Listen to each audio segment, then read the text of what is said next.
விவேகானந்தர் கிட்ட கேட்டீங்கன்னா ரொம்ப அழகா சொல்வாரு, மேலேந்து விழக்கூடிய மழை துளி பியூரஸ்ட் ஃபார்ம் ஆஃப் வாட்டரா தான் வருது. சாக்கடையில விழுந்துச்சு அப்படின்னா சாக்கடை தண்ணியா மாறும். வயல்ல விழுந்துச்சு அப்படின்னா நெல்லுக்கு உரமாக தண்ணீராக அது மாறும்.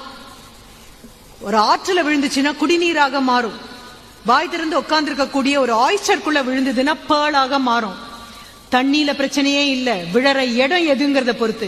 Decide your environment, decide it. எங்க போறோம், யாரோட இருக்கும். Always always be watchful, always be watchful. தேவையில்லாத நெகட்டிவா பேசக்கூடிய ஆட்களை பாத்தீங்கன்னா shun them like an epidemic, இல்லைன்னா shun them like corona. கொரோனான எப்படி தாண்டி துள்ளி ஓடிடுவோம்ல, அந்த மாதிரி move away from people who are negative by nature. Clean your environment, decide your heroes and decide your role model. Download ShareChat.